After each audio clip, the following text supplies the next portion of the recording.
Est-ce que vous êtes déjà passé par une situation qui vous prenait la tête et vous entendez quelqu'un vous dire: «T'inquiète pas, tout va bien». Je pense que c'est la dernière chose qu'on a souvent envie d'entendre dans ce genre de moment.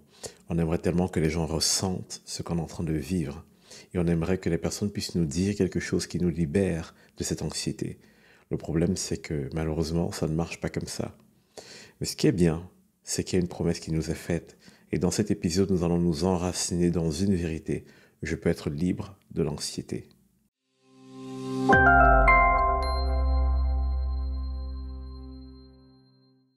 Dans le monde dans lequel nous vivons, nous faisons face régulièrement à énormément de choses et énormément de challenges.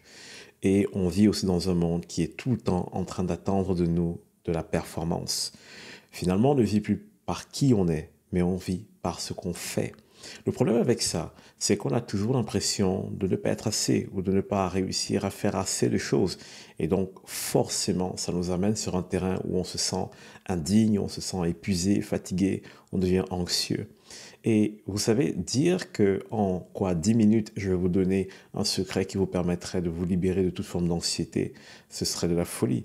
Mais par contre, ce qui est sûr et certain, c'est que je suis convaincu qu'avec ce qui va être dit, ça va permettre à certains de s'y retrouver et de se sentir compris, mais ça va aussi permettre de poser les bases pour gagner cette liberté de l'anxiété. J'ai relevé quelques points qui sont les points essentiels par lesquels viennent régulièrement l'anxiété dans notre vie. Le premier, c'est le domaine des finances. Le deuxième, c'est le domaine de l'injustice ou du regard des autres. Et le troisième, c'est la peur de l'avenir. Ces trois choses regroupent énormément de domaines qui génèrent de l'anxiété dans notre vie. Prenons le cas des finances et regardons un peu ce que la Bible dit pour le cas des finances. Je vais prendre le passage dans Matthieu 6, des versets 24 au verset 27. Nul ne peut servir deux maîtres, car ou il haïra l'un et aimera l'autre, ou il s'attachera à l'un et méprisera l'autre. Vous ne pouvez servir Dieu et Mammon. En fait, pour ceux qui ne savent pas, Mammon ici est identifié au Dieu de l'argent. Verset 25, c'est pourquoi je vous dis, ne vous inquiétez pas pour votre vie, de ce que vous mangerez, ni de votre corps, ni de quoi vous serez vêtu. La vie n'était pas plus que la nourriture et le corps plus que le vêtement. Regardez les oiseaux du ciel, ils ne sèment ni ne moissonnent et n'amassent rien dans des greniers.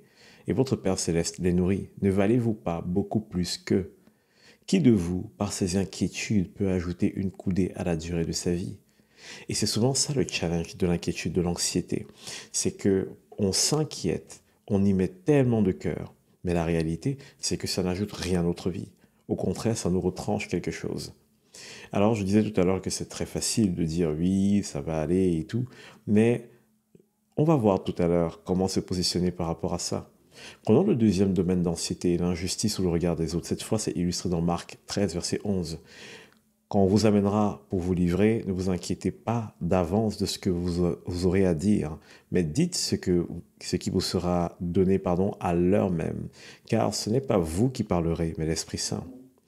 Et je pense que ce passage peut aussi s'attacher à plein d'autres domaines, pas seulement au moment où nous sommes accusés injustement en tant que chrétiens, mais aussi dans notre vie de tous les jours, ou peut-être dans votre travail, vous êtes accusé injustement, peut-être dans votre famille, vous êtes accusé injustement, et parfois vous allez passer des heures à ruminer, à dire oh, j'aurais dû répondre ceci, j'aurais dû dire cela, et parfois à détester le fait que vous manquez peut-être de répartie. Mais la réalité, c'est que on est invité aussi à ne pas s'inquiéter pour ce genre de moment, à ne pas s'inquiéter finalement de l'injustice qui vient vis-à-vis de nous, ou même ne pas nous inquiéter du regard des autres. Beaucoup de personnes sont malheureuses. Pourquoi? Parce qu'elles essaient de prouver qu'elles sont quelqu'un, elles essaient de prouver qu'elles ont réussi dans leur vie. Le souci avec ça, c'est que nous essayons de prouver des choses à des personnes qui s'en fichent. Et nous sommes anxieux parce que nous nous disons, si je n'arrive pas à faire telle chose ou à être de tel ou tel acabit, il va se passer que je vais être rejeté, que je vais être détesté, que je vais être mal vu, que je vais être calomnié. Au final, si les gens veulent vous calomnier plutôt que d'apprendre à vous connaître, est-ce que c'est vraiment important de se donner à fond pour ce genre de personnes? Prenons le troisième point, la peur de l'avenir. Il est illustré dans Matthieu 6, 34. Mais si vous voulez le lire, je vous laisse lire chez vous. Cependant, j'aimerais vous raconter une histoire par rapport à la peur de l'avenir. Je connais l'histoire d'une jeune fille qui a vu son couple détruit pour une raison très simple. Elle avait tellement peur d'être rejetée. Elle avait tellement peur qu'à cause de ses problèmes émotionnels, à cause de ses dysfonctionnements émotionnels, que son partenaire, son petit ami la rejette, qu'elle est vraiment devenue bizarre, violente, dure, fermée, triste, et finalement ça a provoqué la destruction de son couple. En réalité, qu'est-ce qu'elle a fait? Elle s'est focalisée sur ses peurs et elle a vécu dans l'anxiété et ça a fini par produire le mauvais fruit. Maintenant, j'ai envie de nous amener dans une autre posture, l'attitude à tenir. Lorsque vous êtes happé par l'anxiété, quelle attitude devez-vous tenir? Le positionnement que vous devez avoir, je le lis dans Philippiens 4, versets 6 et 7. Ne vous inquiétez de rien, mais en toute chose, faites connaître vos besoins à Dieu par des prières et des supplications avec des actions de grâce. Et la paix de Dieu qui surpasse toute intelligence gardera vos cœurs et vos pensées en Jésus-Christ. Alors, voici ce qui est dit. Ce qui est important, lorsque nous sommes dans un moment d'anxiété, ce n'est pas de ruminer le problème. On ne peut pas dire, ah, je vais juste ne pas y penser. C'est faux, ça ne marche juste pas comme ça. Mais on pourrait dire, je choisis où j'ai envie de poser mes pensées. Je choisis où j'ai envie de construire mon raisonnement. Si je reprends le cas des finances, par exemple, posons-nous les bonnes questions. Si je suis en train d'être anxieux par rapport à mes finances, ça veut dire qu'il y a quelque chose qui me vole mes finances. Il y a une partie de ce que je fais, de ce que j'accomplis, de ce que je mets en place qui ne marche tout simplement pas. Donc, au lieu de m'asseoir dans mon anxiété et de me dire, ouh là là, comment va être ma fin de mois, ce mois-ci encore je vais galérer, il faut plutôt s'asseoir et de considérer, déjà être reconnaissant pour ce qu'on a, comprendre la valeur de ce qu'on a, et ensuite faire ce qu'on appelle des prières et de supplications. Dans notre cas, c'est à Dieu, mais vous avez des amis, des personnes autour de vous qui vous entourent, des personnes qui ont réussi là où vous êtes en train de vous débattre. Alors, ce que moi, je vous inviterai à faire, c'est d'aller voir ces personnes et de dire, comment tu as fait? Comment est-ce que tu as réussi? Qu'est-ce que tu as mis en place pour y arriver? Et cette humilité-là, et je sais que l'humilité va à l'encontre de ceux, par exemple, qui ont une anxiété vis-à-vis du regard des autres. Pour vaincre l'anxiété vis-à-vis du regard des autres, vous devez comprendre une chose. Tout à l'heure, j'ai lu ce verset qui disait que nous avons plus de valeur que les oiseaux du ciel. Et c'est tellement important pour vous de comprendre ceci. Il y aura toujours quelqu'un pour vous critiquer et toujours quelqu'un pour vous aimer. Et vous savez quoi? Si nous entrons dans une salle où nous parlons à du monde, il y a 90% des gens qui vont être de notre côté et seulement 10% des gens qui vont être contre nous, l'esprit humain a tendance à se focaliser sur les 10% qui vont pas être contents. Le problème est celui-ci. Si parmi les 10% qui ne sont pas contents, les gens ne viennent pas vers vous pour essayer de discuter avec vous, alors vous ne pourrez jamais rien faire pour les satisfaire. Vous devez mourir à cette idée. Vous devez vous dire, je ne peux pas satisfaire tout le monde, alors je décide d'être juste dans tout ce que je fais. Et ensuite, on parlait tout à l'heure de la peur de l'avenir. La peur de l'avenir vient certainement de la peur de l'incertitude. Pour d'autres personnes, ça peut venir de la peur de ce qui est après la mort.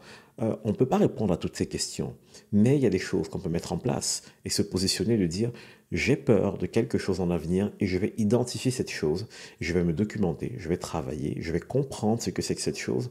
Et une fois qu'on connaît la vérité, il n'y a plus de place pour l'anxiété. Et c'est souvent ça le challenge. Épouser le fait de poursuivre la vérité, aimer la vérité et la poursuivre jour et nuit. Alors, j'ai envie de vous dire ceci. Qu'est-ce qui peut, voilà, faire entrer dans votre vie l'anxiété? Quelle est la porte ouverte qui permet à l'anxiété d'entrer dans votre vie? Vous devez l'identifier. Identifiez cela. Est-ce que vous manquez souvent d'argent? Dans ce cas, faites un plan d'épargne. Est-ce que vous avez l'impression de ne pas être bien payé, de ne pas être épanoui dans le boulot? Est-ce qu'il y a possibilité de faire une formation en parallèle de votre travail actuel et donc de préparer, de construire votre avenir? Est-ce que vous avez peur que les gens découvrent vos faiblesses, vos manquements, votre passé? Et peut-être c'est le moment d'entamer un chemin de guérison intérieure. Dans tous les cas, trouvez la porte de ce qui vous rend anxieux. Et je vous assure que si vous mettez quelque chose en place, non pas contre les gens autour de vous, mais plutôt pour vous débarrasser de cette chose qui vous rend anxieuse, l'anxiété s'en va de même. Si vous avez peur, par exemple, que les gens se moquent de vous parce que vous ne parlez pas bien le français, apprenez le français. Une fois que vous connaissez le français, qu'est-ce qui se passe? La peur d'être jugé disparaît. Et donc, on a tous une porte par laquelle l'anxiété entre dans notre vie, si on l'identifie. Et si on prend en positionnement et qu'on décide de fermer cette porte, imaginez quoi? L'anxiété et tous les autres domaines auxquels il se rattache s'en va. Donc, souvenez-vous que vous devez trouver cette porte, vous devez vous positionner, vous devez construire quelque chose. Parce que sachez-le, vous mangerez demain les fruits de ce que vous avez semé aujourd'hui. Qu'est-ce que vous semez aujourd'hui? Si vous avez un domaine où vous n'êtes pas à l'aise, vous êtes anxieux, recherchez, documentez-vous, priez, faites ce que vous avez à faire, mais comprenez ce qui coince et ensuite mettez quelque chose en place, sachant que dans un an, dans 2 ans, ça va porter du fruit et vous serez totalement libre de l'anxiété. En plus de ça, si vous vivez en action de grâce et en prière, vous avez la paix de Dieu qui va être rajoutée à votre quotidien régulièrement pour vous aider sur ce cheminement. Sachez aussi ceci, le combat commence les bons jours, pas les mauvais jours. Beaucoup d'entre nous vivons en réaction. C'est lorsque nous sommes face à quelque chose qui nous fait peur qu'on essaie de trouver une solution. Lorsque vous savez que vous avez un domaine de votre vie où vous sentez vraiment que l'anxiété a pris de la place, a pris de l'envergure, sachez que vous devez commencer le combat tôt. Qu'est-ce que j'appelle tôt? Ce n'est pas lorsque vous êtes face à quelque chose qui vous rappelle ce problème, mais quand tout va bien. Lorsque tout va bien, on peut être calme, posé et avoir des pensées claires.